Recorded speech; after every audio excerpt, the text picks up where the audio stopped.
इस वीडियो में आपका हार्दिक स्वागत है। मैं हूं पत्रकार योगेंद्र योगी। दोस्तों, आपको याद होगा कि भारतीय जनता पार्टी ने जब राम मंदिर के लिए आंदोलन शुरू किया था तो उस आंदोलन की वजह बताई गई थी कि राम मंदिर से देश में राम राज्य स्थापित होगा। ये भारतीय जनता पार्टी का वादा था कि देश में अब राम राज आएगा। तो दोस्तों, भारतीय जनता पार्टी ने अयोध्या में राम मंदिर पूरा भी कर लिया। वो जो अपना वादा था उसको निभाया। लेकिन सबसे बड़ा सवाल ये है कि जब देश में राम राज होगा तो राम राज में आखिर शराब का क्या रोल होगा। आप कहेंगे कि कैसी विचित्र बात करता है, कैसी ये अनोखी बात है। दोस्तों, मैं अनोखी बात नहीं कर रहा। भारतीय जनता पार्टी जिस राम राज की बात करती है उसमें दरअसल दूध के बजाय शराब की नदियां बहाई जा रही हैं। ये मैं दरअसल इस पॉइंट पर आपको लेके जाना चाह रहा हूं कि वो भारतीय जनता पार्टी जो हिंदू कल्चर, हिंदू रीति रिवाज, हिंदू मान्यताओं, हिंदू धर्म ग्रंथों, हिंदू त्योहारों को मनाने की बात करती है, उसके लिए किसी भी हद तक जाने को तैयार रहती है। उस भारतीय जनता पार्टी को शराब की बिक्री से कोई गुरेज और परहेज नहीं है। और शराब दरअसल भारतीय जनता पार्टी के लिए कोई मुद्दा ही नहीं है। आप देखें, कभी किसी बड़े नेता ने आज तक शराब के खिलाफ कोई बयान नहीं दिया, शराब के खिलाफ कोई आंदोलन नहीं छोड़ा। ये समाज को, देश को किस तरह खोखला कर रही है, परिवारों को किस तरह बर्बाद कर रही है, इस दिशा में कभी चिंतन मनन किया ही नहीं गया।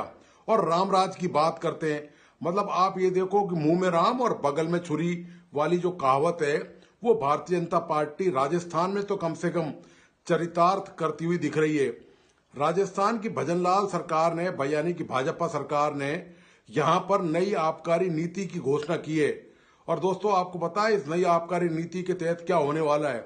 अब नई आबकारी नीति के तहत जो पहले होटलों में 20 कमरे अनिवार्य थे बार के लाइसेंस के लिए, यानी कि शराब परोसने के लिए 20 कमरे होटल में होना जरूरी था, अब इसको घटाकर 10 कमरे कर दिया गया है। और भी बहुत सारी शराब की बिक्री बढ़ाने के लिए छूट दी गई है। इनमें से जो एयरपोर्ट हैं उन पर भी अब शराब की बिक्री आराम से हो सकेगी। कोई भी यात्री झूमता हुआ, लहराता हुआ, मदहोश, नशे में चूर आराम से हवाई यात्रा करेगा, भले ही किसी दूसरे को कोई उसके मुंह से बदबू आए या परेशानी हो। लेकिन सरकार ने तय कर लिया है कि एयरपोर्ट पे भी अब शराब की बिक्री होगी। इसके अलावा दोस्तों, शराब की बिक्री की जहां तक बात है, वो राजस्थान सरकार ने जो निर्णय किया है उसके तहत शराब की बिक्री राजस्थान में केवल एयरपोर्ट और अब 10 कमरे के होटलों में ही नहीं होगी, बल्कि सरकार ने एक निर्णय और भी किया है कि सरकार जो टेंट लगाकर जो पर्यटक आते हैं, बहुत सारे राजस्थान में ऐसे स्थान है जहां टेंट लगाए जाते हैं, बहुत ही अच्छे सुविधा युक्त टेंट होते हैं। उन इलाकों में भी अब जहां पर्यटक आते हैं वहां पर भी अब शराब आराम से मिल सकेगी। इसके लिए सरकार ने क्या किया है कि स्विस जो टेंट हैं उसके लिए बार लाइसेंस जारी किए हैं, वो तो जारी किए जाएंगे, उसके लिए सरकार ने निर्णय किया है।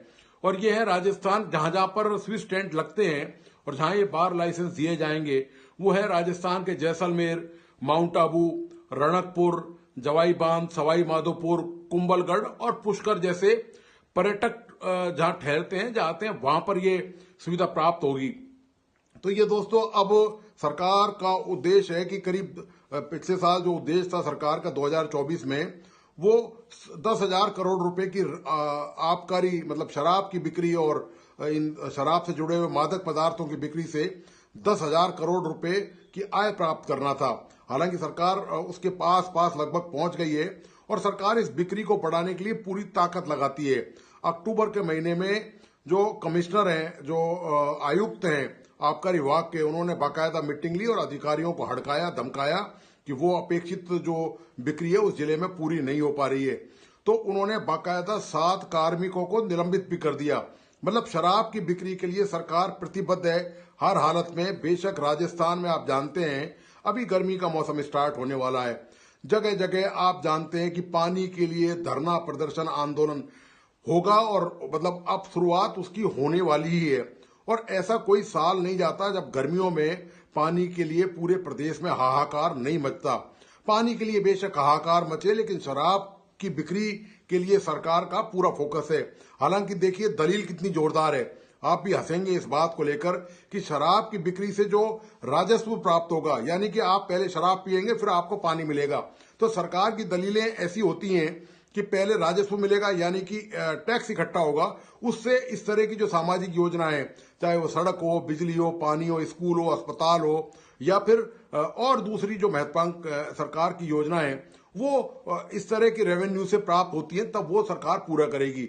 यानी कि पहले आपको शराब पीनी है, उसके बाद आपको पानी मिल सकेगा। परोक्ष तौर पर तो यही माना जा सकता है। ये दोस्तों हालत है राजस्थान की। आप जानते हैं कि राजस्थान के सैकड़ों जो ब्लॉक हैं उनमें पानी है ही नहीं, बचा ही नहीं है। पानी का जो भूजल स्तर है वो बहुत ज्यादा नीचे जा चुका है और पूरे प्रदेश में गर्मियों में पानी के लिए हाहाकार मचा रहता है। तो सरकार का फोकस फिलहाल तो दोस्तों यही है कि किसी भी तरह शराब की बिक्री बढ़ाई जाए, यहां पर ज्यादा से ज्यादा शराब की बिक्री हो। अब रामराज का क्या होगा ये तो आप जाने दोस्तों, आपने सरकार चुनी है तो आप ही सरकार से अब सवाल जवाब भी करें कि वो जो रामराज है उसका क्या होगा। क्या शराब की बिक्री बढ़ाने से रामराज आ जाएगा? क्या शराब की बिक्री बढ़ाने से जो सरकार की योजनाएं हैं उनके लिए जो धन इकट्ठा करना है वही एक तरीका बचा हुआ है? क्या और कोई रास्ता नहीं है? क्या शराब देश के लिए, समाज के लिए घातक और नुकसानदायक नहीं है? क्या ये परिवारों को नहीं तोड़ रही? लेकिन दोस्तों इससे सरकार को कोई भी फर्क नहीं पड़ता। सत्ता में जो भी आता है, चाहे वो कांग्रेस आए, चाहे वो भारतीय जनता पार्टी आए, सबका टारगेट एक ही हो जाता है, किसी भी तरह से ज्यादा टैक्स वसूल करना। बेशक उसके लिए ऐसी व्यवस्था करना कि भले ही शराब की उसमें छूट देनी पड़े, उसको प्रमोशन देना पड़े, और उससे कोई सरकार को कोई दिक्कत नहीं है, कोई चिंता नहीं है घर परिवार टूटने की, लोगों के बीमार होने की, लोगों के बर्बाद होने की। और इस तरह सरकार मोटिवेशन हमेशा करती रही है। मैं आपको बताता चलूं लगे याद कि जब वसुंधरा राजे सरकार थी तो वसुंधरा राजे सरकार ने भी ये प्रयास किया था कि गली गली में जो है वो बार खुल जाएं, बियर बार खुल जाएं। बाकायदा प्रस्ताव तैयार भी हो गया था, लेकिन मैं उस समय राजस्थान पत्रिका में पत्रकार था तो मैंने उसके खिलाफ एक टिप्पणी लिखी थी और सरकार को बैकफुट आना पड़ा था और सरकार को मजबूरी में वो प्रस्ताव वसुंधरा राजे सरकार को वापस लेना पड़ा था। वो दरअसल कानून वो प्रस्ताव पास ही नहीं हो पाया, इससे पहले मैंने वो भांडा फोड़ दिया था। तो ये दोस्तों हाल है रामराज का सपना दिखाने वाली भारतीय जनता पार्टी की, कि किस तरह शराब की को प्रमोशन दिया जा रहा है, शराब के लिए, बिक्री के लिए दबाव बढ़ाया जा रहा है, नए नए हथकंडे अपनाए जा रहे हैं। तो दोस्तों आपको आज का ये विश्लेषण कैसा लगा, प्लीज अपने लाइक्स एंड कमेंट के साथ मुझे बताइए।